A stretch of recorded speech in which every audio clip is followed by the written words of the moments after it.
An article came out today on the possible link between HIV and Omicron.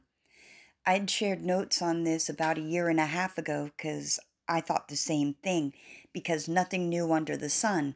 Just like I'm going to read back some of my notes that talk about some of the other viruses we've had and where they came from and how they're all basically linked together.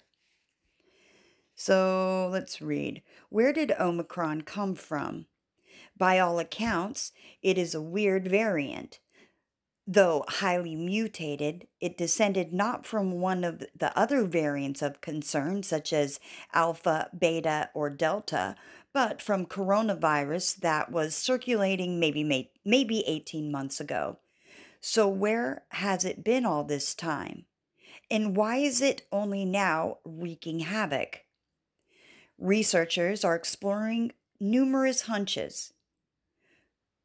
One is that Omicron arose in a remote region of southern Africa but failed to spread until now. Another is that it evolved in infected animals such as rats and then crossed back into humans. But a third explanation is gaining ground as more data comes to light that Omicron arose in a person with a weakened immune system, someone having cancer treatment, perhaps, an organ transplant patient, or someone with uncontrolled HIV. The latter possibility also sparked global concern. Sub Saharan Africa is home to two-thirds of the global population living with HIV. For a whole series of reasons ranging from lack of access to clinics to fear of not stigmatism, that's my eyes. Stigmatization. Oh boy. And disrupted healthcare. 8 million people in the region are not, I'm sorry, I'm not trying to laugh at the article. My stutter and my stigmatism. Okay, just keep going. 8 million people in the region are not an effective HIV therapy. Beyond the direct problems this causes with disease progression and vulnerability to COVID, people with advanced or uncontrolled HIV are far more likely to die from coronavirus. Is the risk that uncontrolled HIV is driving the emergence of COVID variants?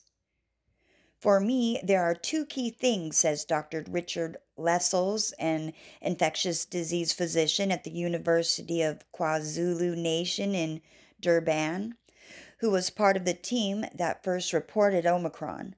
First, there is a science that needs to go on to get a better understanding of this, but more importantly, one of public health level. We don't need to wait for the science.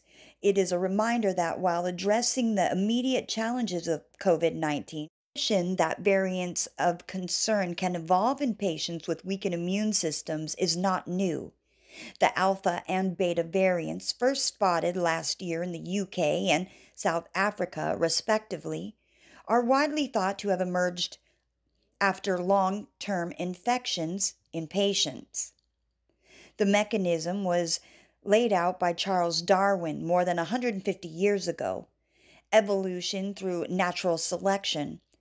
If a person is infected with COVID but mounts a weak immune response, the infection can persist for months.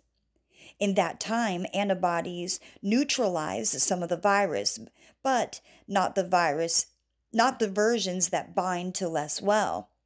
These surviving viruses proliferate, mutate, and undergo further selection, potentially leading to variants that evade immune defenses. A preliminary study posted online this week reveals the process in action. Scientists in South Africa, Lessels among them, traced a particular sample of coronavirus to a 36-year-old woman who was not receiving effective antiviral therapy. Tests revealed that she had harbored the COVID virus for 216 days, in which time it accumulated 32 mutations, making it similar to the vaccine evading beta variant. If weakening of the immune system by HIV drives COVID evolution, the researchers say then anti antiretroviral therapy must be ramped up to prevent it. Writing in the journal Nature, Lessels and his colleagues make the case more strongly. They warn that the failure to tackle the COVID pandemic will, with sufficient urgency, in countries with high rates of uncontrolled HIV, could lead to the emergence of variants of the coronavirus SARS-CoV-2 that spread more easily between people or rendered the vaccines less effective. With Omicron, one possibility is that the virus lingered in an immunocompromised patient for months, explaining why it descends from such an old version before it acquired the right mutations to break out and spread like wildfire. The effort needed then is huge. COVID has caused massive disruption to healthcare services, with HIV patients among those badly hit. More than 1,300 healthcare workers have died of COVID in South Africa alone. Thousands more may leave the profession because of the unsustainable strain. The UK's hefty cuts to international aid, including slashing funds from the UN agency focusing on fighting HIV and AIDS. Meanwhile, 70% of Britons are vaccinated against COVID, compared to 7.5 in Africa. What vaccine has arrived on the continent has been prioritized from the oldest, in line with the strategies in many countries, but this means few of those with HIV are protected. About 80% of people with HIV in Africa are under 50 years old. Professor Penny Moore of the University of Witwatersrand and the National Institute of Communicable Disease in South Africa said that there was good data to indicate that immunocompromised people. Professor Penny Moore at the University of the Witwatersrand and the National Institute of Communicable Disease in South Africa said that there was good data to indicate that immunocompromised people who could not clear COVID infections as quickly as others were at risk for new variants.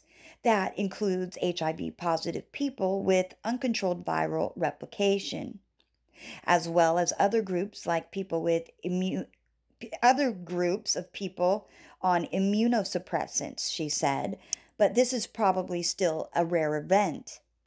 Increasing access to COVID-19 vaccines will reduce I don't want to read this last part because I really don't believe it, but I'm going to read it. I ain't saying I believe all of it, but I'm going to read it. Increasing access to COVID-19 vaccines will reduce the risk for sure, this article says, and there is a worrying overlap between areas where HIV prevalence is high and COVID-19 vaccine coverage is low, she added. I do think we need to translate our sense of urgency from SARS-CoV-2 to HIV prevention and treatment in parallel to tackling uneven vaccine coverage globally. So there's the article. There it is. When I seen that article, something that came to mind for me was the word cow, and it kept popping up over and over in my mind, and I'm like, why does cow keep popping up? And then I thought of my notes, and then I thought of my notes from a few things actually, but monkey, now it's related and not related, so for what it is worth. Monkey kidney cells were being used to make the Salk or the Sabin for the polio vaccine. Remember the polio vaccine, the one that was oral, actually had a live attenuated virus in it that caused shedding? Wally Funk, who just went up in the space shuttle recently, she had polio too. And she also had on a booster shoe like they did in I Pet Goat. Anyways, animals have been used in production of human vaccines since vaccine farms to since vaccine farms to harvest cowpox virus from the claves in the 1800s.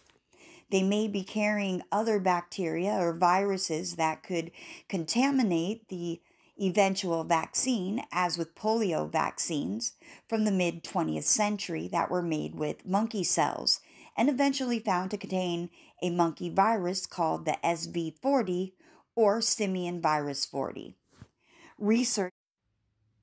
Researchers can grow human pathogens like viruses and cell strains to attenuate them, that is, to weaken them. The first licensed vaccine made with this use of human cell strain was adenovirus vaccine, used by the military in the late 1960s. Following an abortion, a fetus was sent to Plotkin at the university he devoted to rubella research, testing the kidney of a 17-week male fetus. Plotkin found and isolated the rubella virus. Separately, I hit something there. Leonard Hayflick, also working at the Wise Star Institute at the time, developed a cell strain called WI38 using lung cells from an aborted fetus. So many of you probably already know that there is a male fetus in the viruses, not viruses, but that probably too, but in the CVs, the VCs, whichever way you want to call them. So that's sad, but it is there. So other interesting notes on this that I have. I'm always taking notes because I'm kind of forgetful. So you got UK mad cow disease, the 26th of October 2000. So if we look at the notes here, mad cow disease places the blame on many organizations and politicians for the spread and the growth of the BSE, and in the human form, VCJD, Jacob's disease. The danger of the public was not identified quickly enough. The government did not inform the public quick enough. Recycling of animal protein in ruminant feed was the main cause of the spread of the disease and should have been identified much earlier. Foreign ministers were more concerned with damage caused by panic to the beef industry than the health of its citizens. That's not surprising. There were 3,253 cases of BSE identified and 18 human deaths with CVJD. So these were old notes. It really wasn't the exact same topic, but it still came to mind. So if they're related, here are more of my notes. Edward Jenner. I think we know a few Jenners out there. He was the one that made the world's first smallpox vaccine. Yeah, smallpox of the cow. The term vaccine and vaccination are derived from however you say that word there. Variolae vaccinae, smallpox of the cow. So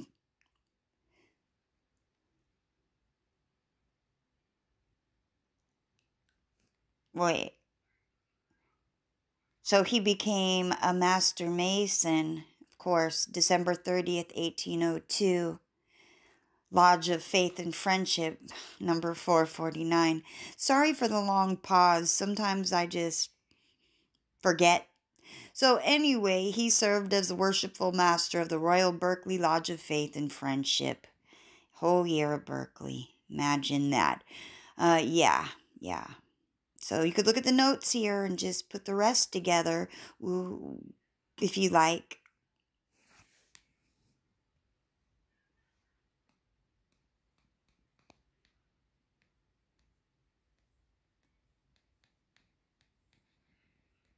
I'm not saying that the coronavirus and HIV and mad cow are related, but what I am saying is that there's nothing new under the sun, ever.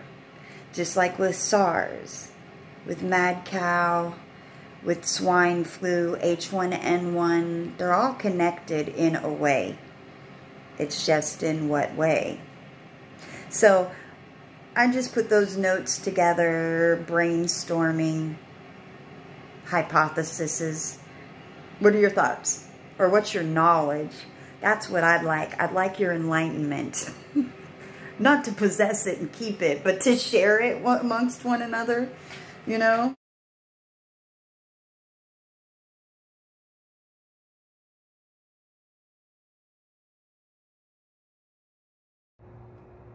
Side note, interesting that I have scleroderma, which is a rare illness, often terminal.